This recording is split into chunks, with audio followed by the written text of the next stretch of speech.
University of California. CLA recommends that this item be continued at this time. Okay, then let's follow the recommendation and continue item 1. Item 2. Item 2 is report from the CRA and the City Administrative Officer relative to the expenditure of up to $5 million in additional CD9 project area low and moderate income housing funds. Okay, on item 2, we will adopt the CAO report. Item 3. Item 3 are reports from the CRA and the CLA relative to 3-year contract with the Coalition for Responsive Community Development in an amount not to receive $50,000. Okay, on item 3, we will adopt the CLA report. We have just been joined by Councilman Ed Reyes, so not only do we have a quorum, we've got a full boat. We got a full boat. Hope it doesn't tip over. For those of you that understand. Item 4. Item 4 report is a report from the Community Development Department relative to the status of grant applications submitted for the period of October 1st, 2007 through December 31st, 2007. We recommend that this item be received and filed inasmuch as there are no recommendations to act upon. Okay, then we will follow the recommendation to receive and file item 4. Item 5. Item 5 is a motion, Perry Parks, relative to changing the project scope and extending the expenditure deadline for the Angelus Funeral Home project. Could you repeat who's the author of this motion? That would be Councilwoman Perry. I didn't hear you. Could you say it again? Councilwoman Jan Perry. And what does the chair generally do when members of this committee submit very good, thought-out motions? Reject the motion. Well, on this case, we're going to take a different approach, Ms. Barkley, and we will adopt the motion. Okay. Thank you. Obviously, Ms. Barkley, you've been with me too long. I'm starting to rub off on you. That's a problem. Okay. That brings us to our last 2 items. If we could have some quiet.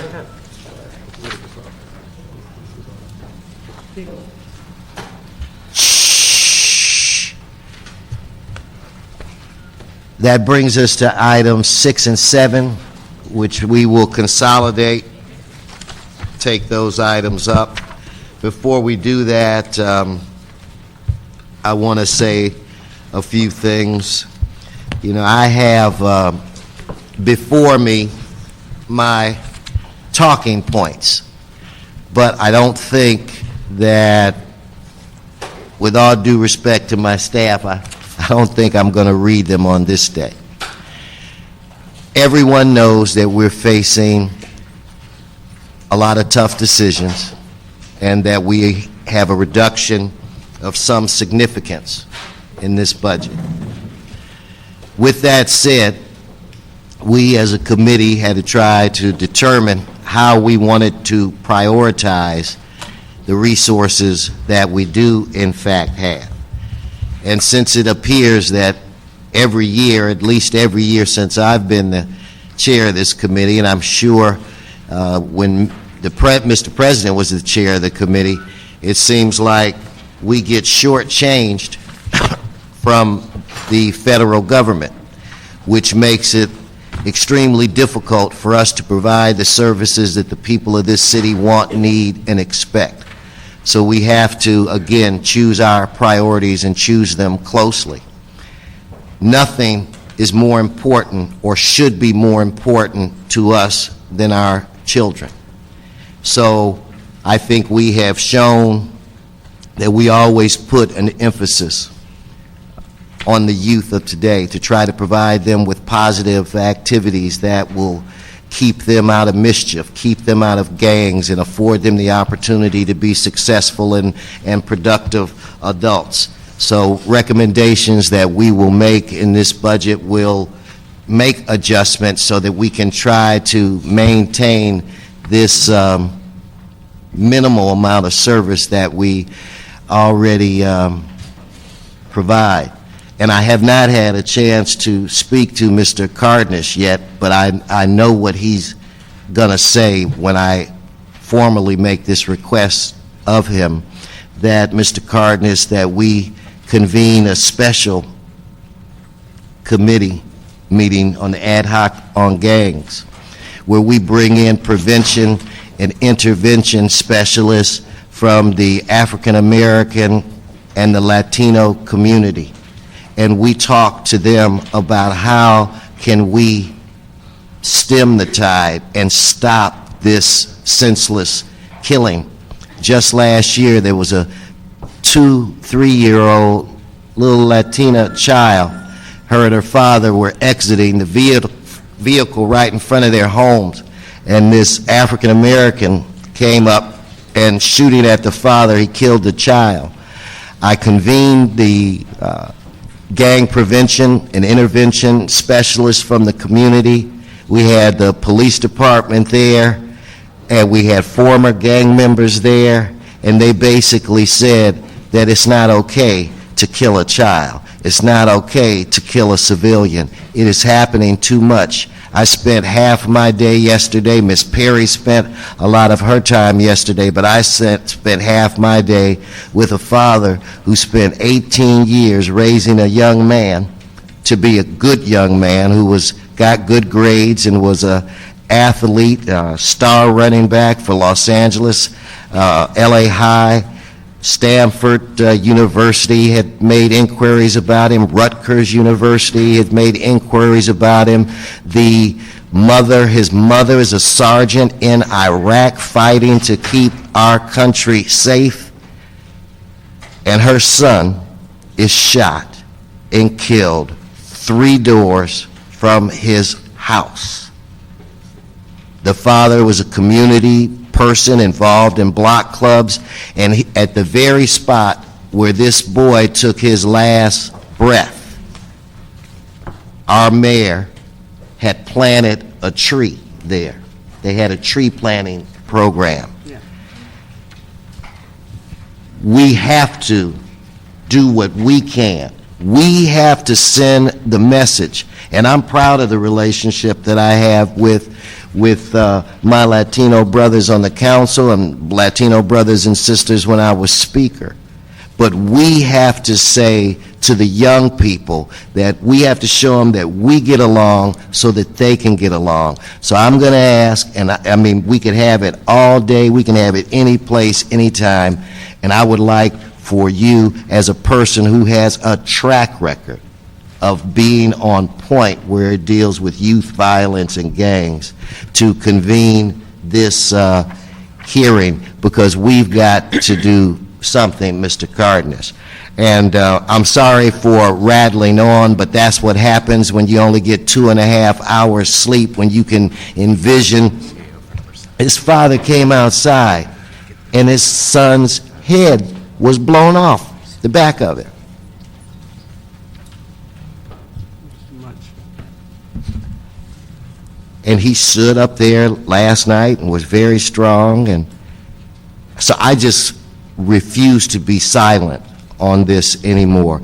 It ain't okay to kill black people, okay? It ain't okay to kill children. It ain't okay to kill Latinos when we have so much more in common than we have that separate us. So getting back to this budget, the adjustments that we've made, and I wish we could do more, were to try to provide whatever services we can for our youth.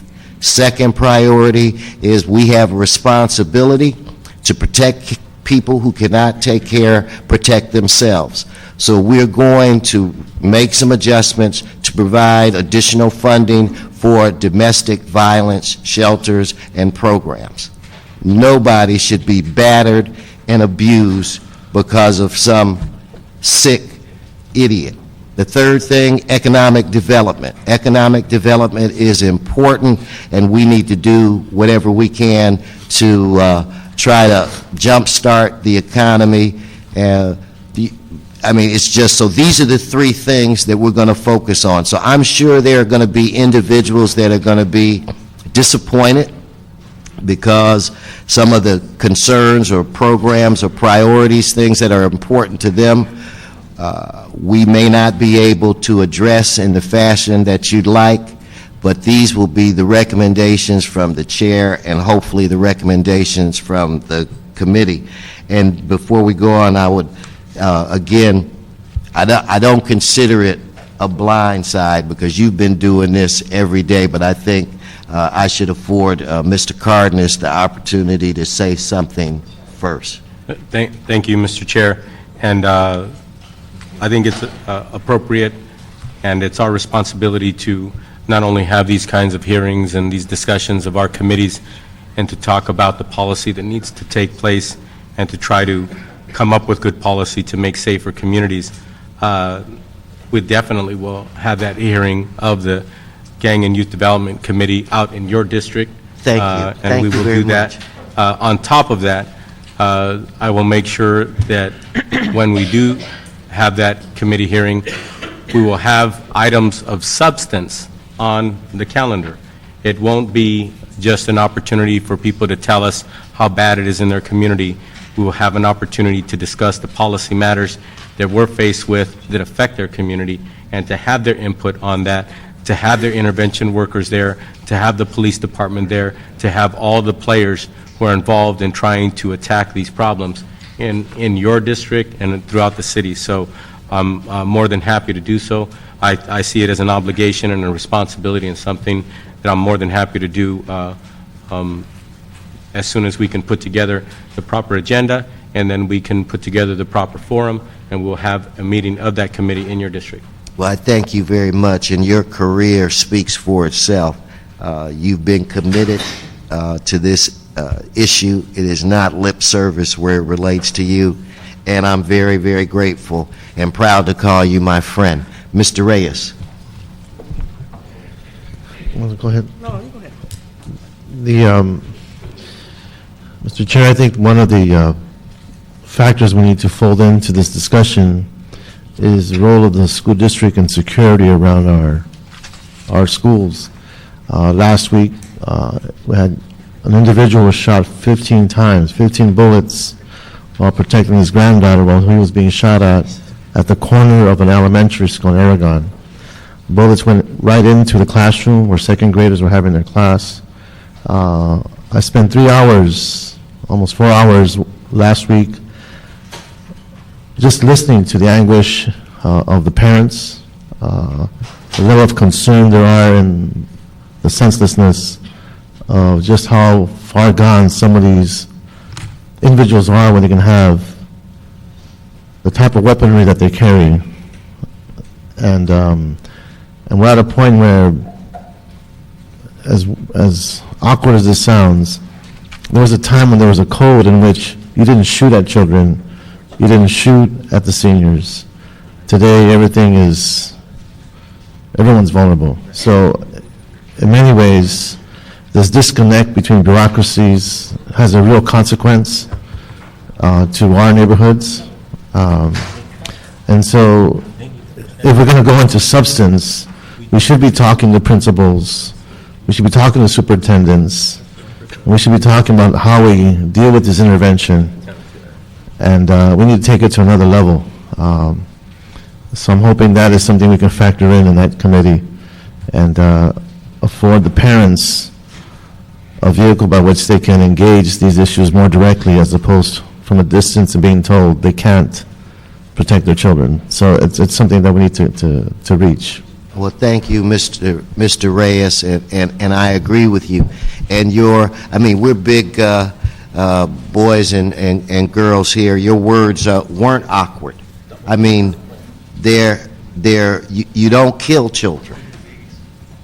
You don't kill civilians. I mean, if you choose this life of crime, there was a time when there were rules and regs that people adhered to. And we've got to come together and make sure that we make that request to see if we can bring some sense to all of this. And I agree with you where it relates to the safety around the schools. In the district that I represent, we have a very organized and coordinated safe passage program, which seems to be working. These are the types of things, where it's a partnership with the principals and the business owners and the parents, and then also paid staff. We need to have a discussion about placing these coordinated safe passage programs in every high school and middle school that needs it. So when our staffs get together and work with Mr. Cardin's staff, we should without a doubt have an education component. When the mayor speaks of the city's need or desire to be involved in education, to me, this would be one of our most important functions. I mean, children can't learn if they don't go to school, and they won't go to school if they don't feel safe. And it's our responsibility to coordinate with the other entities to make sure that this happens. So thank you for your input, and trust me, your words weren't awkward. I think we're going to have to speak knowing that we're going to have to deal with this issue, and if people choose this way of life, there should be a way that they can do this. And then we catch them and put them in jail. Ms. Perry. Yeah, thanks, Mr. Chair. We had a meeting last night at Carver Middle School, which is near the site of Vernon and Central, and yeah, we heard a lot of anguish and a lot of stress. And one of the most distressing things is that here we are at a point where 8 people get shot, 5 of them are children, and we're grateful that nobody died. They shouldn't have been shot in the first place. 3 of the students from Carver actually carried one of the girls who'd been shot, and she was only 12, back to the school to get her medical attention because they were afraid that she couldn't get help fast enough. And the thing that should really frighten all of us is when police officers on patrol and senior leads say, and have said to me, they know that there's not enough help out there for them, that if they get under siege, they won't be able to mobilize to get enough help out there for them because there are just not enough cars out on the street at the same time. And they are overwhelmed. When you begin to connect the dots, I don't know, sometimes I sit in council and we vote, and I wonder about other people who represent other parts of the city, and maybe they feel they haven't been affected by this, but by sheer coincidence, the young man who got killed in your district was related to my receptionist in my field office. And, so they are connected, and it frustrates me more often than not when I've raised issues going back as far as a year, Trinity Park shooting, and, the only response I get is I'm carrying water for some other elected official that I don't know what I'm talking about. And I think as a legislative body, as we go through this very difficult process, I think we need to be very mindful of trying to challenge our colleagues who don't understand what this is. Maybe they don't understand because they haven't been affected by it yet. Why, I don't know, except maybe they're just not paying attention. That this is not an insider's game, and this is not about horse trading, and this is not about voting for convenience because nobody's going to challenge you. When I was at Carver last night and the gang intervention specialists were there, and I was explaining to them the risks of the percentage of how we allocate percentages of money, and if we spend everything on suppression and not enough on intervention and diversion, we still end up with the same result. And yet we have to deal with the urgency and the immediacy of fear, my fear, your fear, all of our fear that somebody's going to get shot. Every day when the phone rings at night, I almost have a heart attack because I know the only reason my business line is ringing at my home is because somebody's been hurt. And that has happened 22 times in Newton in the last 6 weeks. Even after the Vernon and Central shooting, father and son were killed at 73rd and Central. We had another shooting over in Pueblo del Rio the other day, and it has not abated. And I guess I chafe when I hear that crime is down. As you know, tell it to the people who are in the middle of the back and forth. It doesn't feel like crime is down.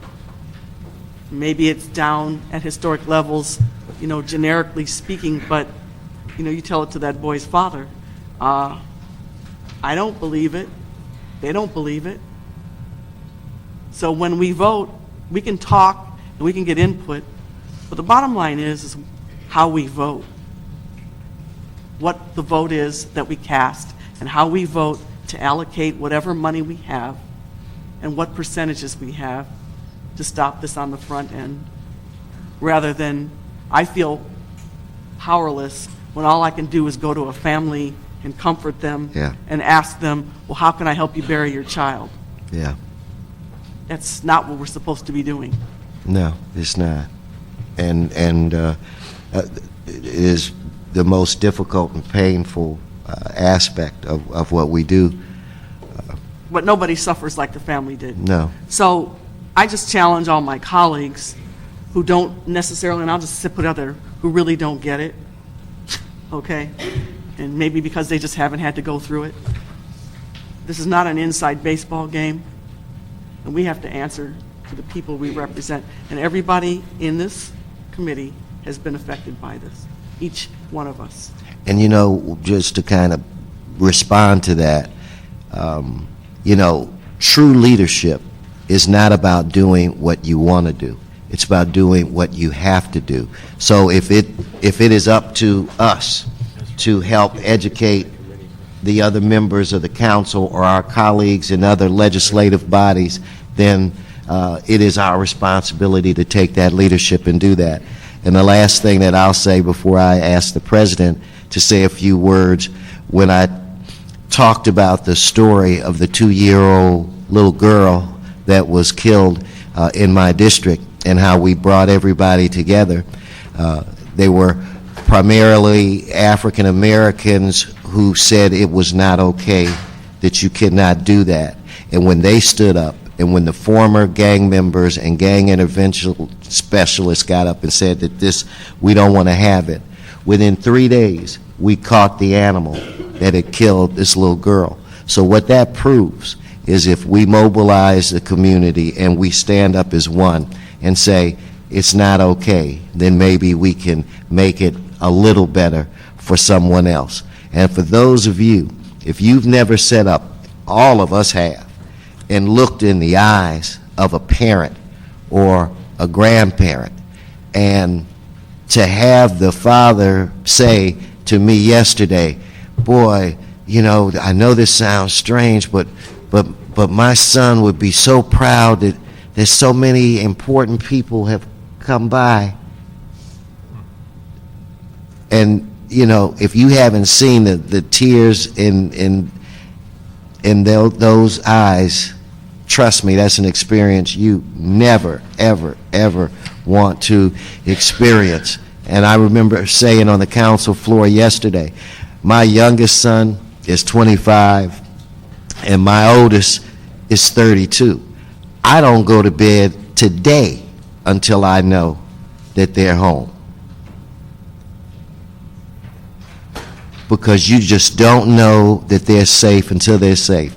And the thing that's so tragic about this father was a very strict but good father. He had his son on an 18-year plan. He said, your first 18 years are mine. You trust me, and then the rest will be on you. He called his son, whose son bugged him, wanted to go to the mall. How do you refuse a good kid? But he was going to do it. He said, who you going to go with? He mentioned other good kids, so the father had to relent, let him go. You can't keep them in a cave as prisoners. He called his son, and his son said, I'm right around the corner. I'm crossing the bridge. I'm right around the corner. I'm crossing the bridge. If his son had come home 1 minute earlier, he'd be alive, or maybe 1 minute later. So it's just a tragedy that we have to try to stop. Mr. Garcetti? Thank you, Mr. Chair, and thank you to the public for your indulgence. I think this is not an indulgence, it's a proper frame for what we're doing here. You know, it's funny, the years kind of blend together here when you serve in public life, and it's not so much holidays or, you know, the New Year's that mark our years, it's these deaths.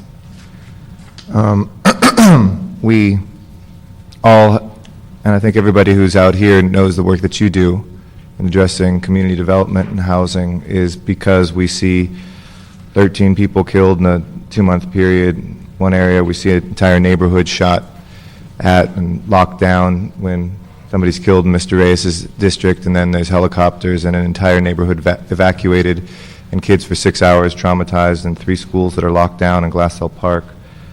You hear, stories of the actual holidays. This Christmas in my district, a boy who asked on Christmas Eve his father if he could go get something at Sears for a girl he liked a couple blocks away, never came home because he was shot. 14-year-old girl killed on the 101 exit at Benton Way by stray gunfire, 14 years old. So many people just come into work on that 101, see that exit every single day. I think the question, and I know last week there was a lot of debate about, where do these programs reside, is the wrong question. It's what political will do we all have? And this council, under your leadership, Mr. Chair, and when Tony Cardenas asked to chair our ad hoc committee, I knew that there was nobody better to, from a policy perspective and a personal perspective, chart a way. And when we committed this year to make this the year of looking at gang violence, Ms. Perry's point is very salient. We have this paradox of, we have 2 different worlds. We have a world in which crime statistically is down in its lowest point in 50 years, but as Ms. Perry said, there's a reflection, we've never had a youth homicide that's gone down in Los Angeles. How can we have those 2 statistics live with each other? And yet we do. So what we do is we increasingly make it safe for all of those except our young people in certain neighborhoods. And it's almost like we're focusing and concentrating all of our misery and all of our poverty and all of our hopelessness on their backs. And it's quite a burden for each of them to bear. Not campaigning for it, but we all took a vote to put on the ballot this November as well, at least some funding to address this. But when you look at $30 or $40 million a year, it barely doesn't even cover what's been cut by the federal government. And I'll close by saying that Mr. Cardenas just mentioned to me, we sometimes get calls from other elected officials when these things happen. Members of Congress will call us. People from the state assembly ask, we might even get governors and others who come by. And I just hope that they realize what we do day to day when we have to look at a consolidated plan that has just been defense for 5, 6, 7 years. Yeah. And defense. Yep, sticking fingers, to try to keep the Absolutely. water from coming out. So with that said, and we, those of you that are here today, I personally appreciate you allowing us to vent, okay? Because it's been a pretty bad several days for all of us. With that said, Ms. Barclay, why don't you read items 6 and 7, and then if the department people that are here to give presentations would prepare to come forward, we will hear from them, and then we will take public comment. Public comment today will be shortened from 2 minutes to 1 minute because of the chair's rant and rave. Item number 6 is a motion, Garcetti Reyes and Los Angeles Housing Department report relative to the impact of cuts to the city's homeownership program as a result of the reduction of CDBG block grant, Community Development Block Grant funding.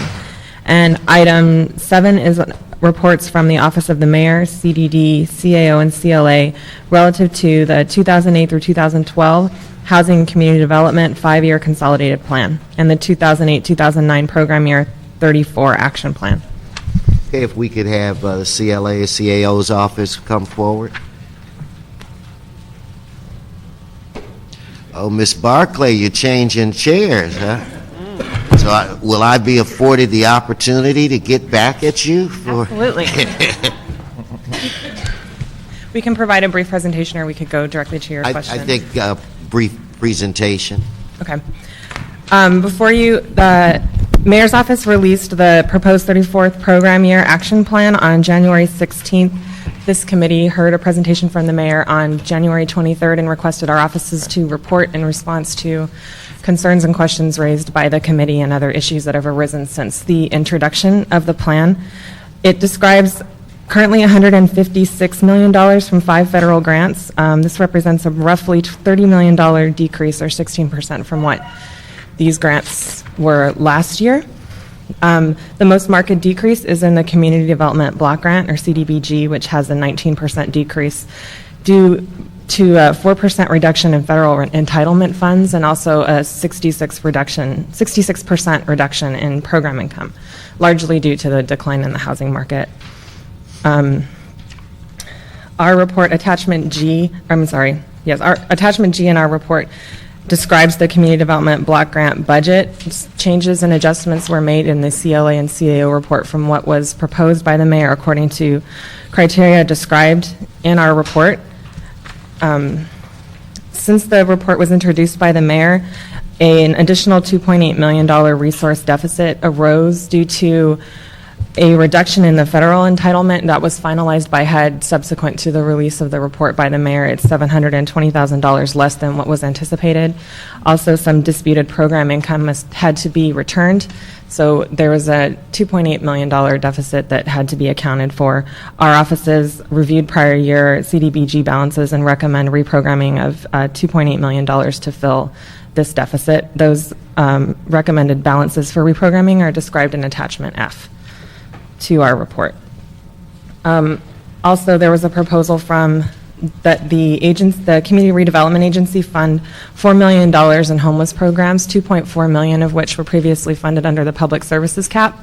The agency has recommended funding largely from tax increment funds provided to the Affordable Housing Trust Fund and some funding from AB 1290 Bunker Hill. This proposal has not been reviewed and approved by the agency board. It is before the board on Thursday. At this time, we're not sure exactly what level of funding will be eligible for the agency funds. However, they have recommended the full amount. Just a moment. Also, as proposed, the consolidated plan represents a general fund impact of roughly $4 million. This is due partially to unreimbursed direct salaries, and $3.8 million of it is unreimbursed related costs. A portion of this is due to the caps, the amount of money that the federal government allows us to spend out of CDBG on administrative and planning activities. And finally, the Budget and Finance Committee heard this report on Monday, March 3rd, and made additional recommendations relative to how funding should be identified should the CRA funds be at what level the CRA funds be proven to be ineligible for the costs associated with the homeless services programs. And then an additional recommendation relative to instructing the CLA and the CAO to report to council with recommendations for any structural changes at LAHD and CDD that might result in ongoing efficiencies and cost savings to match the level of CDBG funds available for those administrative costs. Anna Mae Utem from the CAO. I do have a few technical adjustment or correction. The clerk had provided you copies of the changes in the recommendations related to the use of the CSBG grant for the Human Services Delivery System. The recommendations in the attachment pretty much reflects the increase in funding in the Human Services Delivery System and provides contract authority for the 3 FDNs in the Valley to avoid the gap in service. Okay. Now, before I turn this over to the other committee members, I'd like for the two of you to stay there.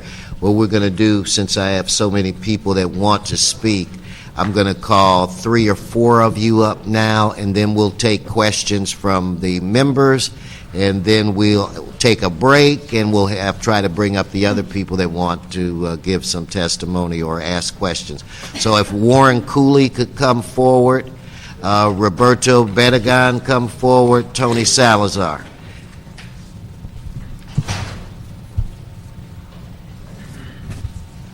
Go right ahead.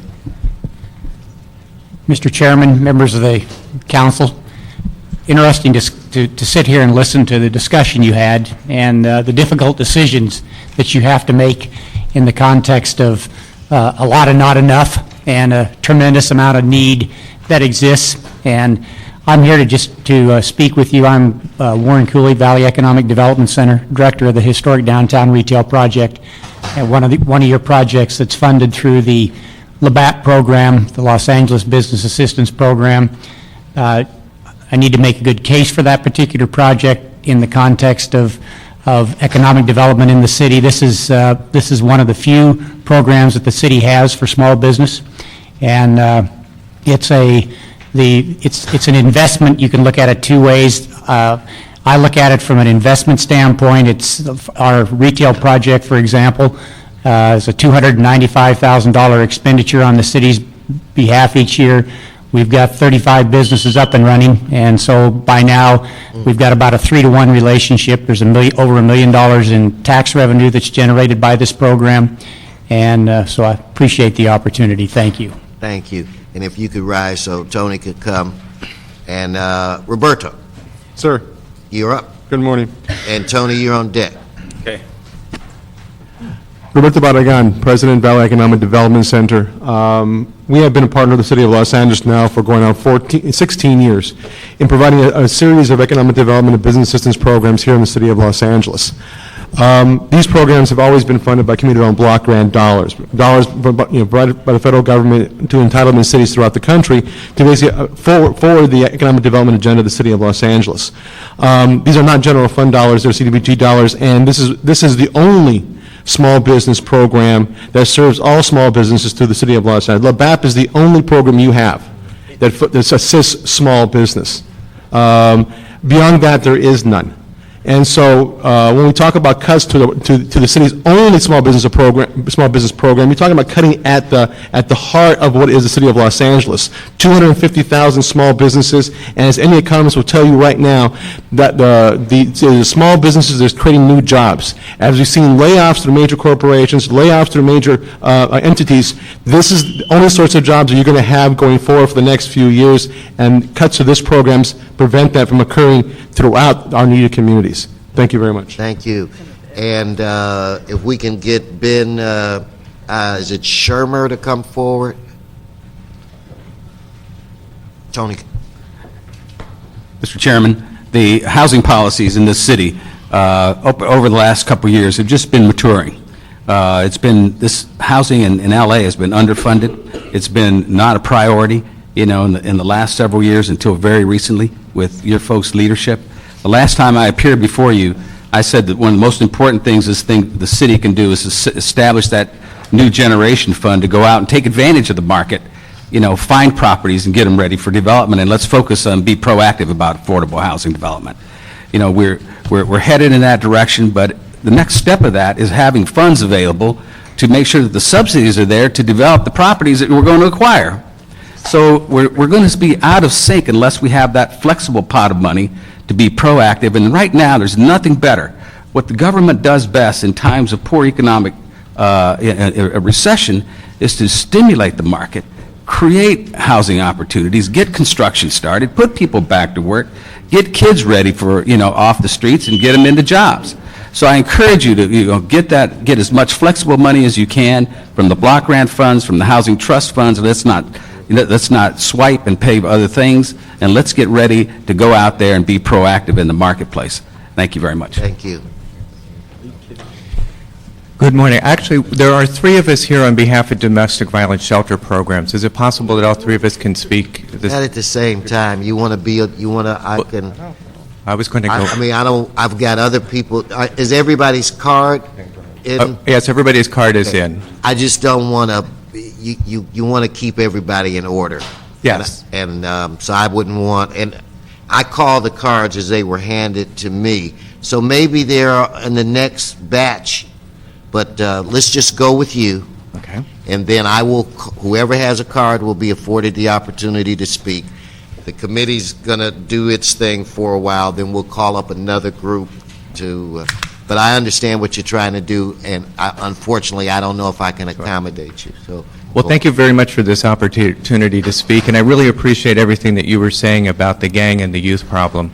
And we're here on behalf of the domestic violence shelters. I'm Ben Shermer with Rainbow Services, and we are an agency, domestic violence shelter-based agency in San Pedro. And there was a study that came out recently that said the number one predictor of youth violence is violence in that youth's home. A lot of the media wants us to think it's poverty or homelessness or other issues, but it's violence in the home. And so we're here to ask that the funding for the shelter programs, of which we currently get none from the city, it's currently only CDBG funding, that funding not be cut, that we develop a long-term strategy for dealing with funding for domestic violence shelter programs. And it would be great if we could have a council member that we could work with long-term to start developing strategies. We know that there's a lot of discussions about DART programs, and the DART programs cannot be effective unless the DART programs in LAPD have someplace to send the families. So we need the shelter programs. Thank you. And it will be one of the recommendations of this committee to not increase, but try to deal with the cuts to the domestic violence shelter. So that will be a recommendation that's in our amendments.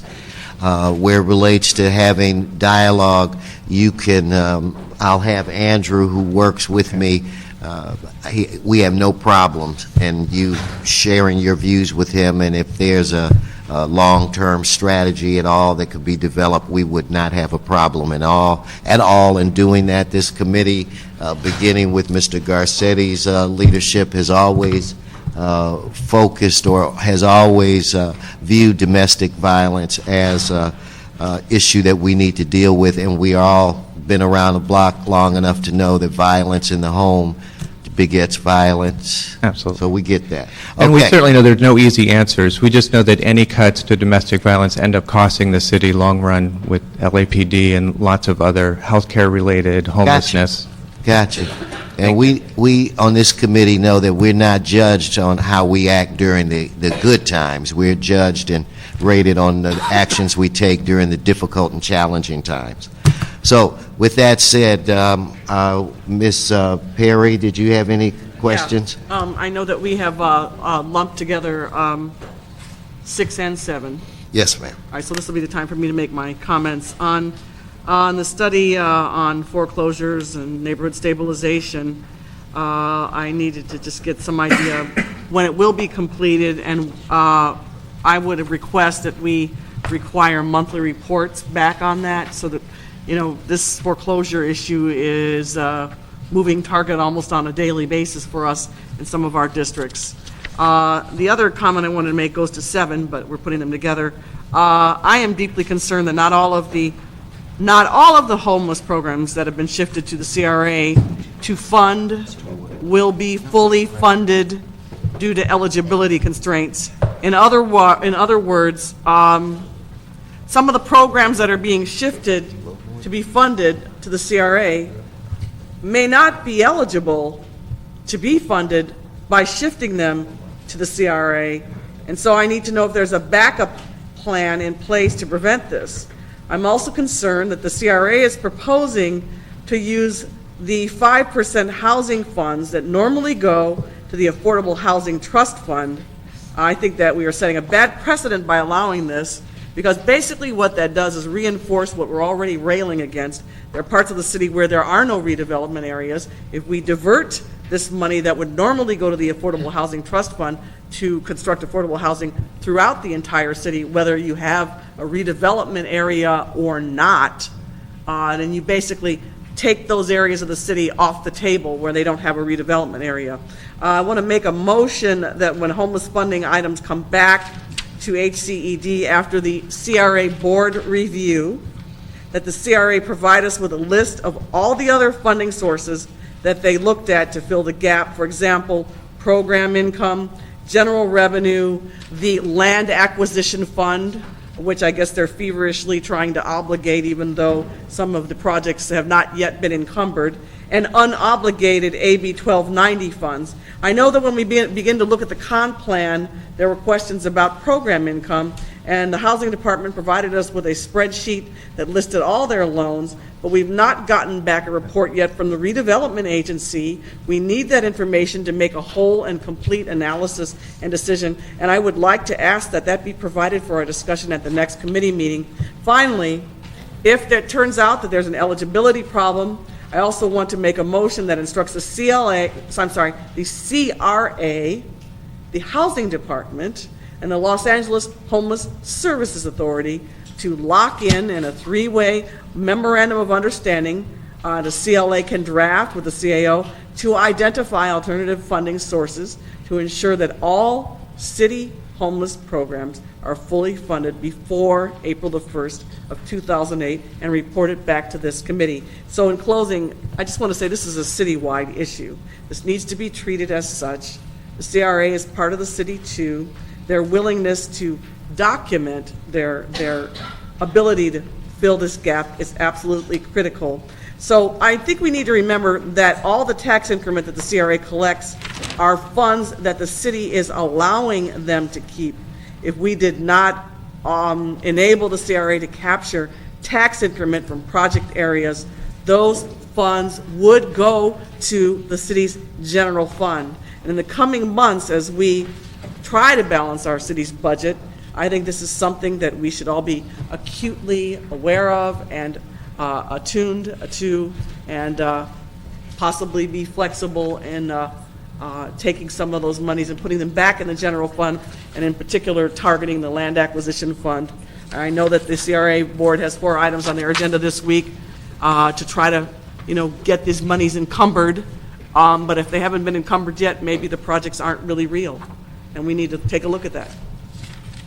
And we will accept your motions and move them. Thank you. Before I go to Mr. Reyes, Mr. Garcetti needs to go do some additional work, so I'd like to afford you the opportunity to speak at this time. I appreciate that very much, Mr. Chair, and thanks, Jan. I mean, as is often the case, you took the words right out of my mouth, where I think exactly the same stuff, and I was very frustrated to see we don't have those line items on both the CDBG money at the CRA and that program income from it. That's something that I think is just the burden of chairs year to year to year, because we need that sort of transparency. We've worked very hard with CDD to have that sort of transparency, but we have all this block grant money swirled away all around the city, and the CRA, if we can have that sort of predictability and that sort of openness, that's really important to us. And I think it can be done in a way where there doesn't have to be fear, because there's always a fear council's going to sweep it. Well, if it's money sitting there, it needs to be swept. We do that with our own districts. We do that with our departments. Nobody sits on money for years upon years upon years, now that we're in the 21st century. But when there are good things that are ready to spend, you can make that case to us. It's when we don't know it's when we don't know what we don't know that we get worried. So we need to know what we know. The other thing I wanted to make just a quick note about, it was in the presentation you said that the $4 million for CDD, we'd have to go into general fund perhaps, or there's an effect on the general fund because we're above federal caps on administrative. At least the caps are at least partially responsible for Sorry? that. The caps are partially at least responsible for that. To what degree? I know? believe. Okay. If I may, I would like to provide some attachment. Well, here, no, we'll get it. Yeah. Mr. Clerk, could you It's help us out? And that's something, this is a tough year for everybody. I know the Community Development Department, Housing Department, everybody. But it's worrying that if we're trying to make the case to the federal government that we need fewer cuts or even more money, God forbid, but we're above caps and dipping into our own general fund for some of the programs. It's not necessarily, there's two things that could be going on, and I'll throw out there that it could be both. One is that we just have too much administrative costs in CDD. The other could be that we have such complex programs that we have so much administration that we are spending more on administration than on programs, or a higher percentage than we need to. So we need to either simplify the programs that we're doing collectively, or continue to ride CDD for bringing those administrative costs down. I know every department is doing that, but that was just something worrying as well. And then lastly, in terms of, I know there was the amendments that were proposed today. I just saw those for the first time, and I think they look great. I really appreciate the domestic violence money that our chair has put back in there, and that's really critical. The brownfield stuff, I know there's a couple projects that we have in our district. I know Ms. Perry has some big ones in her district as well, and just want to be appraised of what that impact would be if the CLA could help get us that information. I don't want to hold anything up, at least by council, so we know, does that kind of gut brownfields work from moving forward at all? And LAHD cuts, there's an additional, I think, 111,000 in there as well, and if you could just let us know what the impact, that's the city attorney funding from LAHD, and we want to know what the impact on programs will be for that as well. Okay, thanks. Okay, thank you, Mr. President. I believe that Mr. Reyes. Mr. Chair, the questions I have would probably... Can I ask, so Mr. Garcetti, would you want us to try to vote before you leave, or would you just, or how do you? Yeah, I mean, it's coming to council, so it's fine. So you can just, you okay, guys- Mr. Reyes. On number 6, I do have some questions, but more directed towards the Housing Department Director. And I'm not sure if this is the time. Mercedes? Good morning.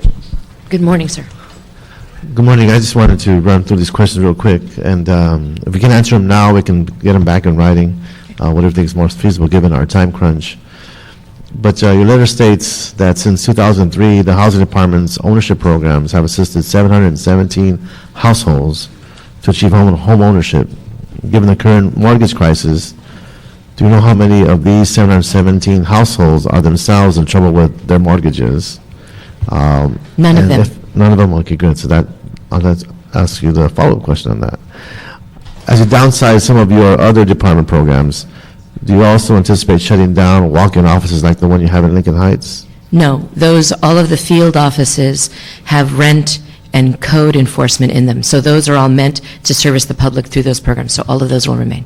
Great. In terms of the program description implies that the city will act as a property owner. Is this an anticipated purpose or consequence of the city doing this action?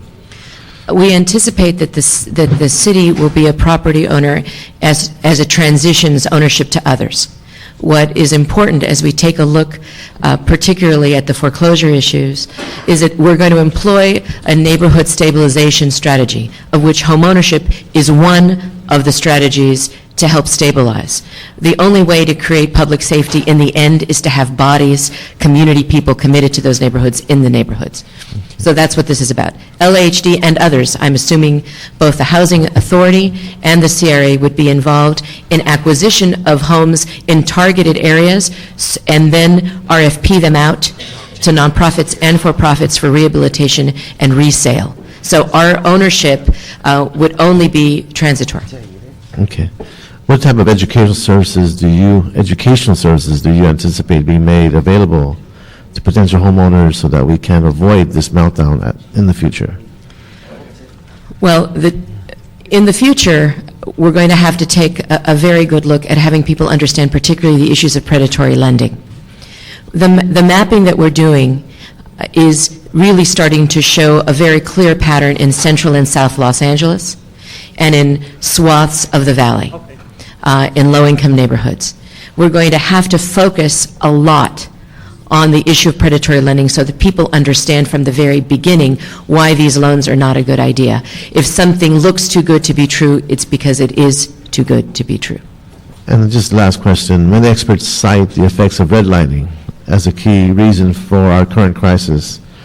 How do you anticipate this program addressing redlining in our most vulnerable neighborhoods?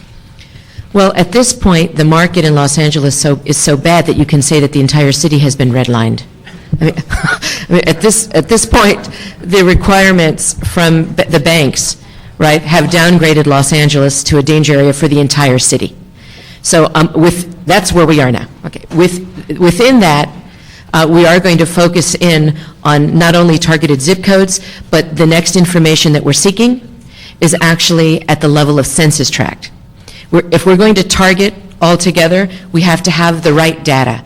And my hope is that I'm actually very grateful, Ms. Perry, that you ask for monthly reports, because it is moving, and what could be the most important thing is that we have some level of discussion once a month about where we are moving on data and strategy, because it is going to shift as new information comes in. And I appreciate what you're saying, the whole city is redlined, but I also want to be practical. Before we got here, certain areas were redlined, and there was gradations of impacts, and certain neighborhoods were more impacted than others. Right now, we find ourselves at this moment, the whole city, but as we start going on the upcycle, you're going to go back to your old habits of, No question. of how industries treat our neighborhoods. And we will see that redlining practice, specific areas, come back. That is why we're targeting to the level of census tract. Because if the whole city is redlined, then certain parts of Los Angeles, certainly Central and South Los Angeles, are crimson lined, if we're going to have that kind of distinction. So the information that we're seeking, it is not easy to get, right? Usually the information is cut, the lowest cut is at the zip code level. We're spending some more dollars investing in the right data, figuring out what it is so that we can get to the level of census tract. It is more expensive because it takes more labor to break down the statistics, but it is absolutely worth it, and the only way that we're going to be able to come back in a targeted program. So you will see when we come back in that way, you will start to see these neighborhoods and specific areas where we think we should focus. Thank you. And before I ask Mr. Cardenas, we're going to take three quick cards from the public. Sarah Burdine, Ray Bayasin, and Jennifer Speckman. Just for point of clarification as well, the CRA did provide a very detailed listing of all the CDBG loans that they have currently due to the agency. It was a lot of information and involved addresses of the specific loans, so we didn't feel it was appropriate to include it in this report. I can provide it to council members' staff at their request, though. Okay.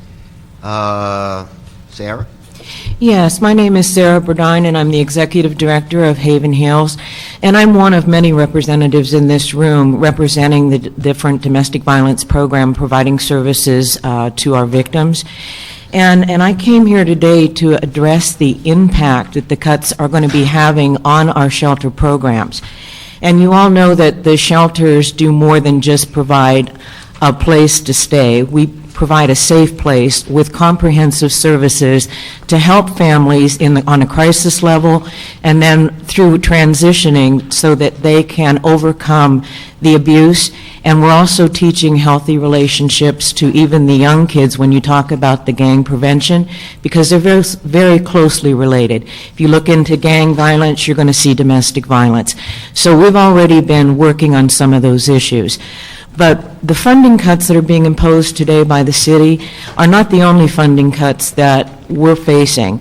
And given that most of our funding sources are being cut, that the impact on the shelters is that many of us are going to not have the people to provide the services that we have. There's going to be cutbacks, which is even going to compound the situation in cost for the city because these folks aren't going to be receiving their services.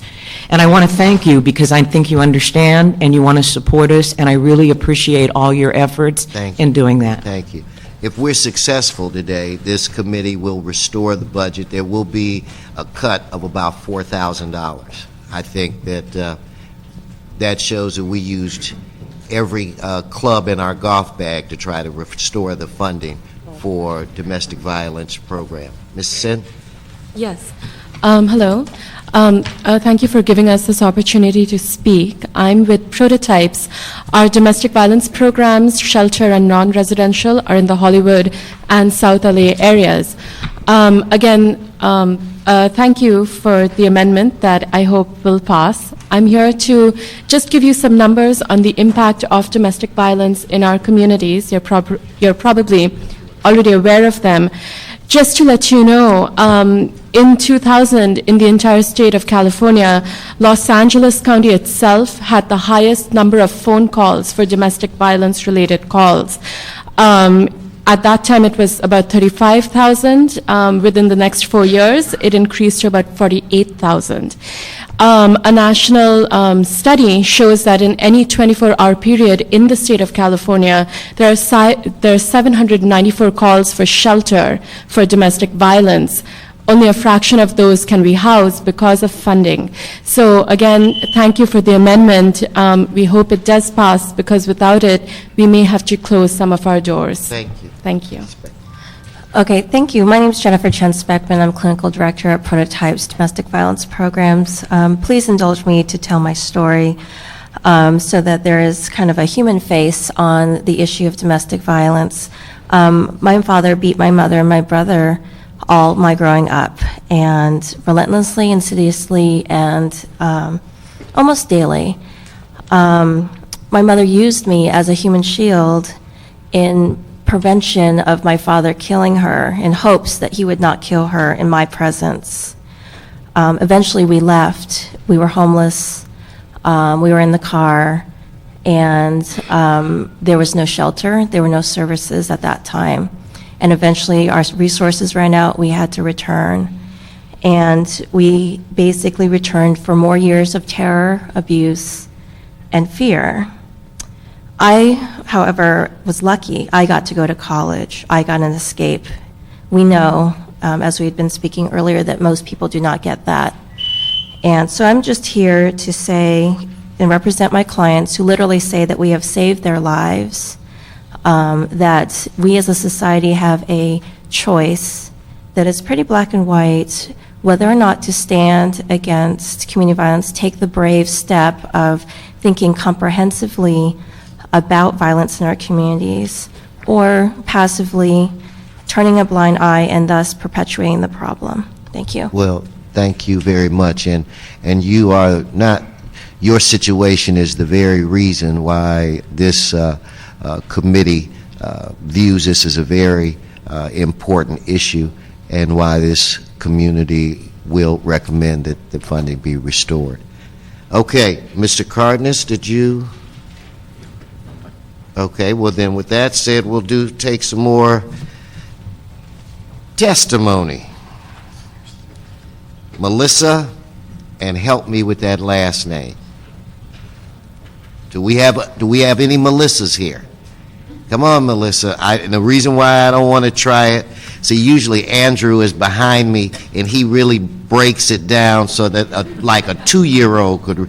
So if you could, I'm going to let you say your last name. Now, this one I got, Carlos Martinez. Okay. But okay, Melissa, state your name for the record and for the chairman. Melissa Sejas. Sejas? Sejas. I could have done that one. Yeah. Andrew, don't leave your chair. Okay, I'm Melissa Sejas. I'm a client from el Centro del Pueblo. Well, I used to be a troubled, girl. I used to have problems in school, and I used to get in a lot of trouble. I used to be in the streets, just hanging around. But I started going to el Centro del Pueblo, and they helped me switch my life around. I got more involved with activities such as softball, leadership, drama, and it changed my life. And so what I'm just asking is if you guys can continue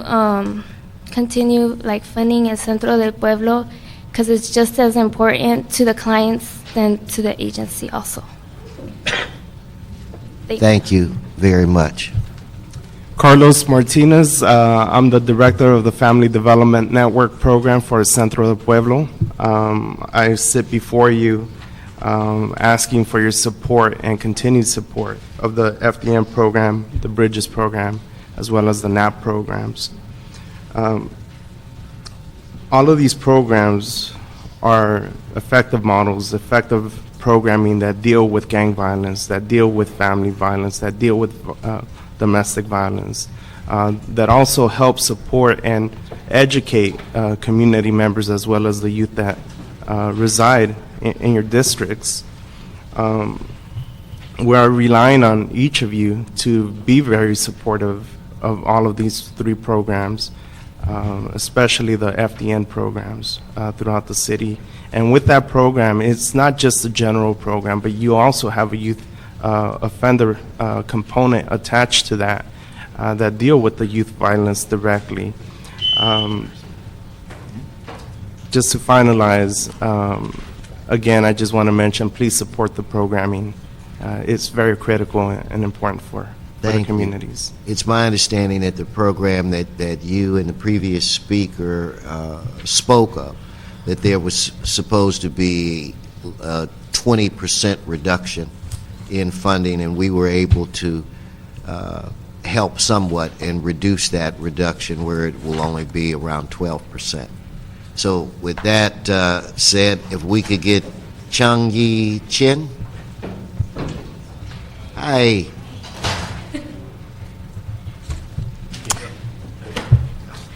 Good morning. Thank you so much, Councilmember. My name is Chunyan Chen. I'm the Executive Director of the Asian Pacific Women's Center, and many Councilmember has been so great to support domestic violence, so I don't have to preach the choir. However, I do want to share a successful story with you.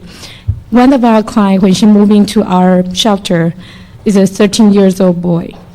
You know that's the age they can be a trouble teen. And because he witnessed the domestic violence, he really doesn't want to go to school. He feels embarrassed. He didn't want to tell people what's the bruise on his face. He doesn't want his mother to drop him off at school because his mother has bruise on her face. So finally, when they moved into APWC transitional shelter, he finally found he can be safe. He started talking to his mom. He started participating in our children's program. I'm very proud to tell you, actually last month, he just won the second place on the CTLA Mass Marathon. He was there receiving the award on behalf of himself, and he's very proud. And this summer, we want to send him to science camp. He's just turned 14. There's a hope. I know it's against violence. I know there's violence everywhere. As an agency providing domestic violence agency service with my colleague here, I really appreciate your support, but I know you can make it happen for us. Thank you so much. Thank you. Anna Ochoa. Good morning and welcome. Good morning, thank you. I'm here to talk to you about the historic downtown retail project. We are one of the retail locations that were brought on by them. As everybody asks for money out of a budget, it's important to realize that organizations kind of like the Historic Downtown Retail Project bring businesses which bring jobs, additional tax revenue. I know in my salon on 4th and Main, all of our customers come to us instead of going outside of the city. So we're already keeping the money within the city of LA. So one of the things that we're developing is live, work, and now shop in LA. So I would ask you to consider, as you're going through your budget request, to not cut back on the historic retail district. Thank you. Thank you. Okay. Now this was pretty smart. We have Steve Andrews, Beth Gines, and Wayne Suda, and they are all on one card. They wanted to make sure. I think it was Ben that was here earlier. See, this is how you do it. You put everybody on one card, and then I call you up as a group. And before you start, you were here, and you heard Council President Garcetti make a request, so this committee will recommend that the CLA and the CAO come back with a plan to identify money for the Brownsfield sites. So with that said, who goes first? I will. Okay. Beth Gines, I'm the Assistant General Manager of the Environmental Affairs Department, and preserving paper is also one of our priorities, so we're happy to put everybody on one card. I'm representing the Brownfields Committee, which is a collaboration of the Mayor's Office, CDD, EAD, and CRA. And what we're asking for, or what we do is we provide for site assessment and cleanup in order to lead to economic development and revitalization of the neighborhoods. Our budget, the proposed budget reduction is a 57% reduction from last fiscal year. We took a look at our pipeline of projects, and we are asking based upon, we assess the projects based upon their risk to public health, their proximity to completion, and also to their ability to leverage additional fund from non-city sources. So what we're asking for is an additional $150,000, which to be added to what has been proposed as the reduction. So it would be a total of $550,000 for this next fiscal year. This will represent a 41% decrease from previous fiscal years, but it will allow us to do what Committee Member Garcetti requested, which is to complete our ongoing high-risk sites. Thank you. Just briefly, Councilman, I just want to point out that one of the things that we've gotten a lot of advantage out of the Brownfields program over the years is bringing sites that are otherwise non-competitive in the marketplace for private sector investments back to the place where the private sector could invest in these communities. And secondly, it's allowed us to be very productive in getting grants and leveraging grants from the state and federal government. This program has received 24 grants, over $15 million in direct grants, and about $79 million in associated Section 108 funds to do brownfield sites. So it is a very effective program for the city on its economic development side. It is important to keep the pipeline going so sites can come in the future. Thank you. Isn't there one? I thought there were three of you. I spoke for the two of us. For Wayne. Okay, that's I like it. Ruth Schwartz. And next would be Yvonne Maria Jimenez. Ms. Schwartz, welcome. Thank you. Ruth Schwartz with Shelter Partnership. You started on a very somber note today, as you should. It's a sad day in LA. Anyway, thank you for recognizing what's going on in the community and for the leadership that you provide. We've worked with a lot of the programs that have spoken today about the social services programs, and they're all really doing great work. The one I want to speak to today is the CRA, is the homeless program, the core funding for homeless services. And there has been progress in homeless shelters that I hope we can continue. And we agree with the motion of Councilwoman Perry and Garcetti about having the redevelopment agency come back to make sure that the funding is flexible and that we don't take the money out of the Affordable Housing Trust Fund, which is also really important to pay for shelters, that we do both. Thank you. Thank you. Hi. Hi, good morning. Yvonne Maria Jimenez, Neighborhood Legal Services in the San Fernando Valley. This morning's meeting opened up with a focus on the gang activity and crime devastating our city. And it's all our city. We feel it in the valley as well. That said, I want to recommend the level funding that has been recommended for the FDN programs. The FDN programs have a component, and in the valley we operate them, so we know we're intimately involved in collaboration with the Los Angeles Police Department for at-risk kids to keep them out of the gang activity. It's been very successful, so we ask that the recommended funding levels be maintained, and also support the motion by Councilmember Jan Perry with regard to not removing the funds from the Housing Trust Fund. Thank you. Thank you. Paula LaBruna. Good morning and welcome. Good morning. I'm Paola Labruna. I'm a small business owner. Colori Kitchen is an Italian restaurant. I've been looking for a reasonable rent for 3 years before I met the VCVDE, and in 6 months we were open. We passed from 5 employees and we are now 15. We are competing with a big company that had a very big budget, and the food cost is around 30% less than the West Side.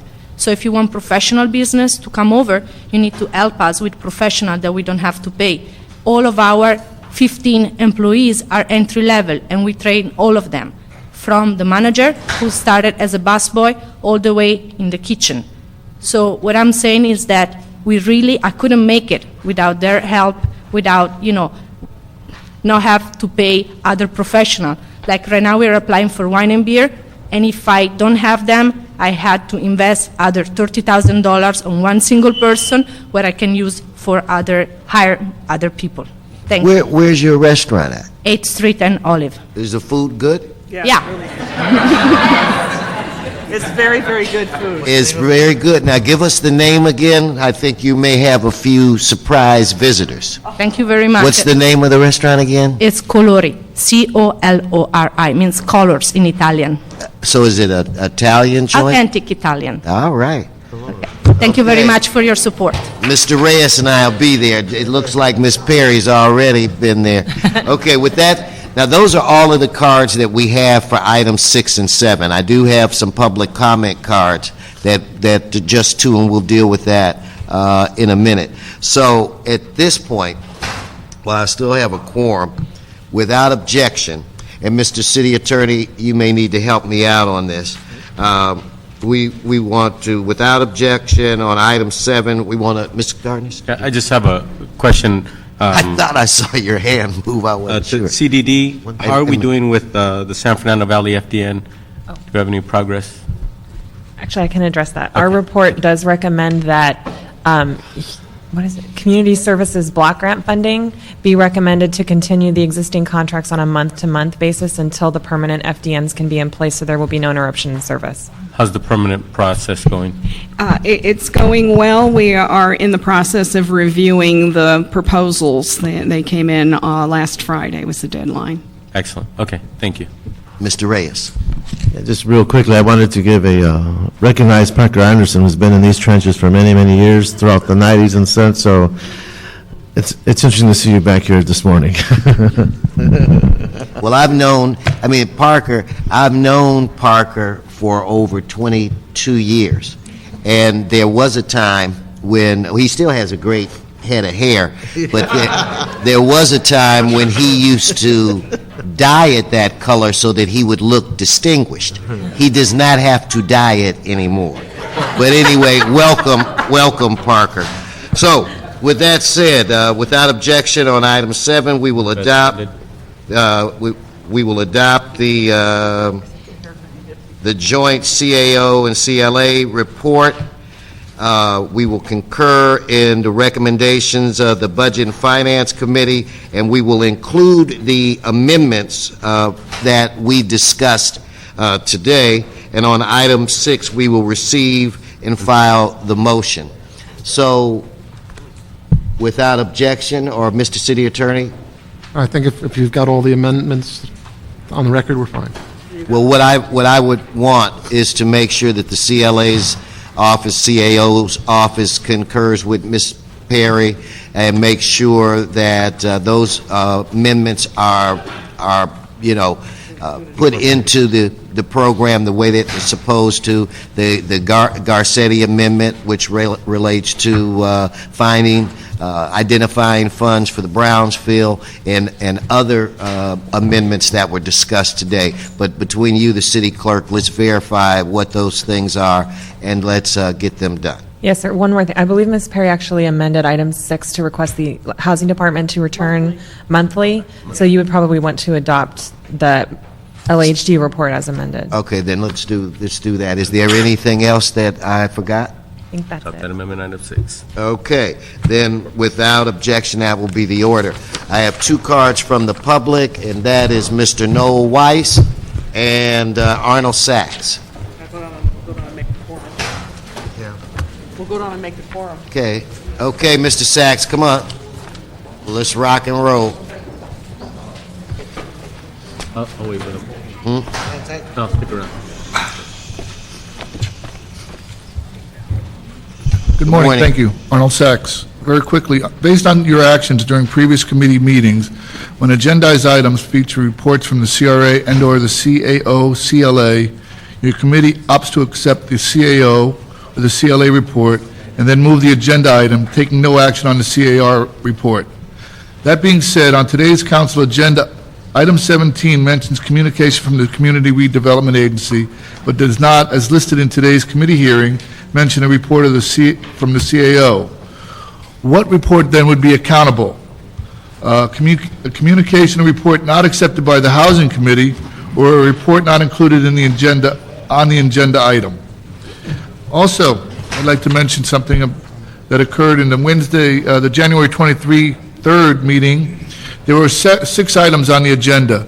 All of them included reports either from the CRA and the CLA, except item number 5. Item number 5 from that meeting said, CIA report relative to the status of the CRA investments as of September 30th.